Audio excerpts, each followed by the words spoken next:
here's the deal. So here's the surprise I think is coming, okay? Here is the big, fat surprise that I think is on the way to Bantamweight. I think the next title shot's going to... All right, Jesse on fire. Now let's talk about Bantamweight. You want to know why we got to talk about Bantamweight in this moment right here on this channel? Is because, guess what? It's complicated. And if there's one area where I would say I thrive in this game that I'm playing, it's in predicting matchups, right? What's the UFC thinking? What are they going to do? And I am going to apply that skill set that I have to this particular situation, and we're going to go through it.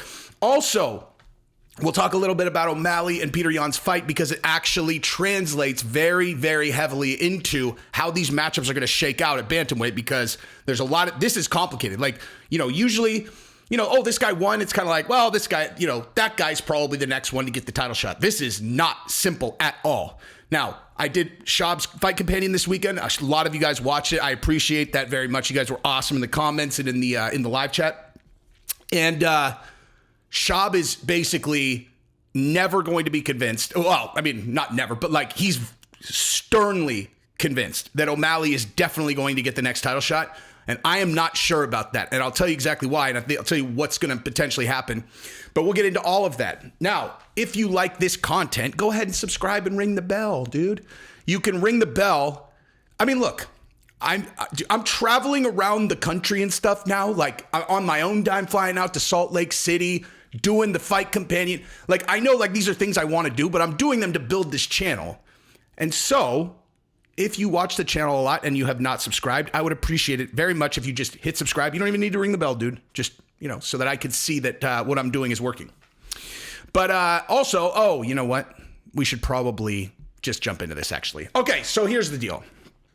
So, first of all, when you look at the O'Malley and Petr Yan fight, we have talked about this. This is like an exhausted topic already. Like it's been what? It's Monday. This happened on Saturday. It's already an exhausted topic, whether it was a bad decision or a good decision, blah, blah, blah, blah, right? I have now watched the fight again. It is, I haven't moved on my opinion. The first round is so hard to call. It is so hard to call. If someone would have put a gun to my head and I had no idea how the outcome of the fight was after the first round, this time that I watched it, they were like, who won that round? I probably would have said Petr Yan, but it's like, that's the level that we're operating at. Where I was like, and the only reason, not because of the takedowns, not because of any other stuff, it's just that Petr Yan's strikes, you had that feeling of like, oh my God, which I don't really know if that necessarily translates into why a guy should win a fight or not. Because as we've seen from decades of mixed martial arts, guys look like they're not doing much, but they touch a guy and they go night-night. You know what I mean? And so just because a person is, throwing a lot of energy into their shots, I don't know. I mean, that's honestly like, that's the level I'm operating at when it comes to like, oh, who won the fight is like, well, in the first round, Petr Yan looked like he was throwing his strikes harder. So I'm kind of leaning towards him, but blah, blah, blah. You know what I mean? The most dominant round was the second round for Yan. But the third round is absolutely not controversial at all. Absolutely for sure, O'Malley won that round. And to be honest with you, anybody who thinks that he didn't, I'm not going to say it. I would just tell you to go watch the fight again, right? And just literally like pretend like you're watching two blank people that, if you don't go in with no bias whatsoever and watch it and then tell me you honestly think that O'Malley did not win that last round. It's just not even a discussion. He did. So there's that. But here's the thing about it, right?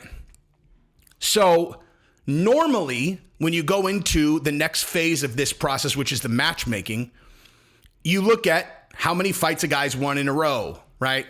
Oh, how many has this guy won in a row? Or how many has he lost in a row, right?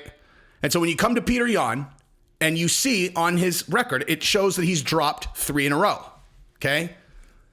Do you guys really think that Petr Yan is like outside the top 3 bantamweights? Even with these 3, and I'm talking to the people who are going to do the rankings, because I don't. I think Petr Yan is still going to be in the top 3. I think it's going to be top 3, top 4. Certainly, I mean, he won't be outside the top 5 for 100% sure.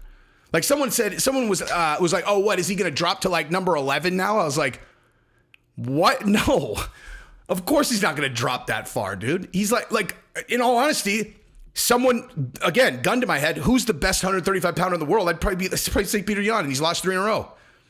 I mean, the obviously he would have won the first Aljamain fight. The second fight was so close.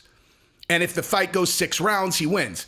This fight was so close. If it goes 5 rounds, this time I actually don't have any idea what would have happened. But they're so razor thin, you know, like, and the reason why this is notable is because what do you do with Peter Yan factors into what do you do with Sean O'Malley and what do you do with Aljamain and what do you do with all these guys? And there's a big surprise in the middle of this, in my opinion, that I do believe is going to happen. Like, I think that there is a potential big surprise coming at 35. And I'll tell you exactly why I think so. So before I get into that though, okay, let's just take a moment to shout out Sheath Underwear. And here's the deal. Sheath only sponsors the coolest channels. Okay. So I imagine most of you are seeing Sheath Underwear ads being read all over the interweb because I only have followers that are cool, and cool people watch cool YouTube channels, and all the cool YouTube channels are sponsored by Sheath. And thus, I think at this point, if you have never bought a pair of Sheath underwear, you could just go, all right, I should probably get on the bandwagon because everybody who's cool is wearing them. You tuck your in your, you know, if you don't know what they are, you got a pouch for this, you got a pouch for this. Once you get used to them, you will never go back, dude. I'm going to tell you that right now. If you don't have any, buy one pair, go to sheathunderwear.com, and then use promo code FIRE20. And I am telling you, man to man, if you hate them, I will buy them from you. I don't care if you wear a size triple small, tiny little boxers. I'll buy them. Double the price. Just things you say. But give them a run and then tell me if you like them. Email me and tell me because they're fantastic. Sheathunderwear.com/nothing. Sheathunderwear.com and then use promo code FIRE20. I love them. Their owner is the man too, dude.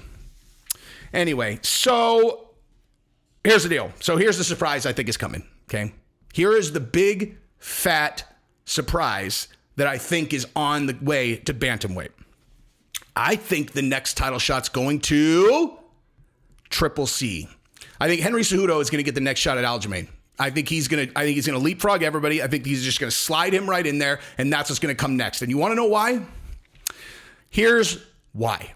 Okay. Let's set some ground rules for this matchmaking process.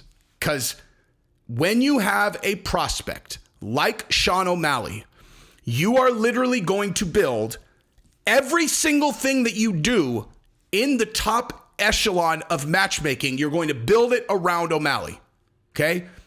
Business. This is business, right? I can't stress this enough.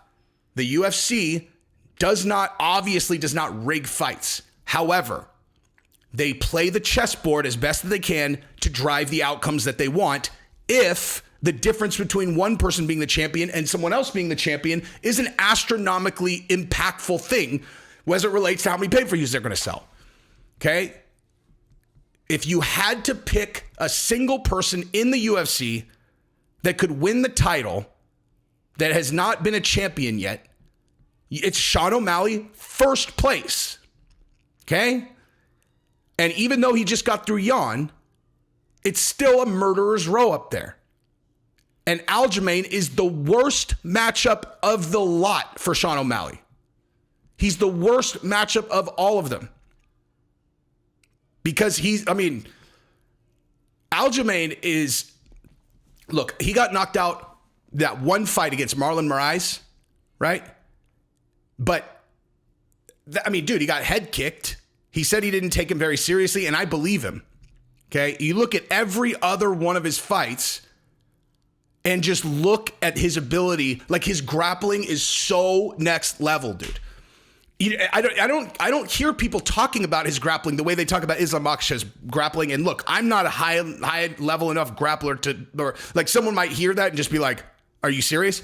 But as an observer, just looking at dominance on the ground, Aljamain dude, if you clinch with him, you get on the ground with him, he is going to take your back. He's going to strangle you. He's that dominant, dude.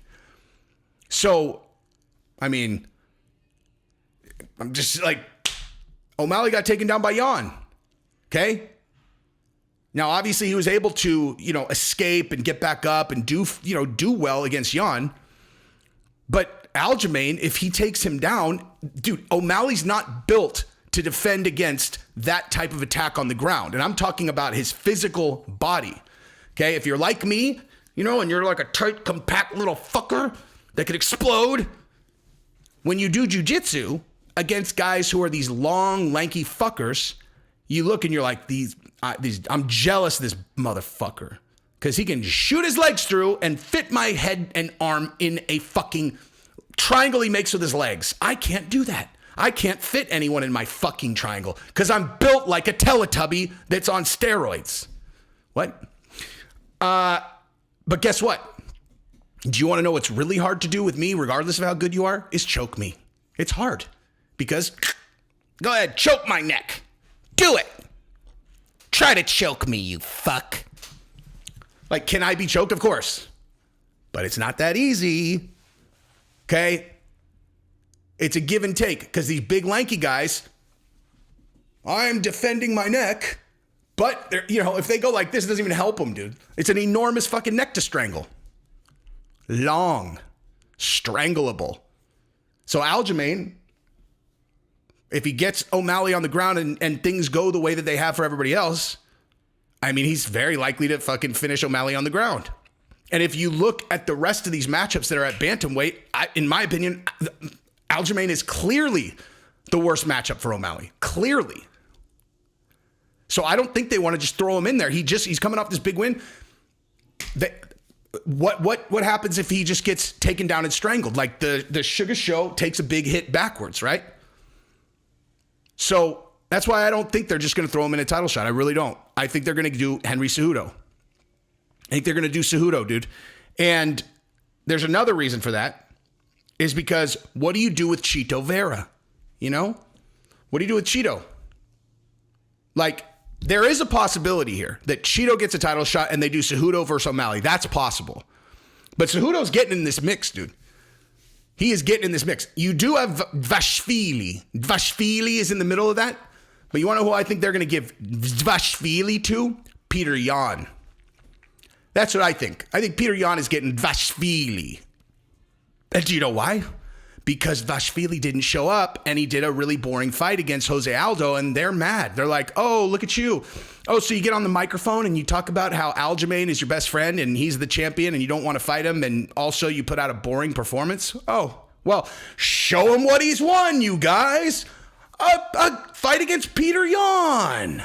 A fight against Peter Yan. Congratulations. It's not a number one contender fight and he's the worst guy to fight in the division. Congratulations. So, yeah, I think Peter Yan's going to get Dvalishvili. I think that Cejudo is probably going to get a title shot. And I think Chito Vera and O'Malley fight in a number one contender fight. Since it's a rematch and they're both pretty big stars, dude, you can market the fucking shit out of that fight. And I think that the UFC probably likes that matchup a hell of a lot more for O'Malley. But it's possible they could shuffle that up, dude. But those four guys are the guys. Aljamain, obviously. And then you got O'Malley. I already forgot. You got Aljamain, O'Malley, Triple C, Chito Vera. Some combination of that. Now, let's say this one other thing, okay? Why did O'Malley win that fight? For real. Why did O'Malley win that fight? Okay? He won that fight because there's an attribute that we did not give him credit for because we had never seen it tested. O'Malley is a fucking gamer, dude. He can get deep. He can go deep. I'll tell you this. Going into the third round of that fight, even if I knew for sure, even if there was open scoring and I knew that O'Malley had won the first round. Well, I'll put it to you like this. How many of you would have bet on O'Malley going into that third round if you knew it was 1-1 after 2? How many? Right. Fucking no one, dude. No one. Not like a couple people. No one would have bet on him in that moment. Like anybody with a trained eye would not have bet on O'Malley going into that third round, even if it was 1-1, because he was exhausted.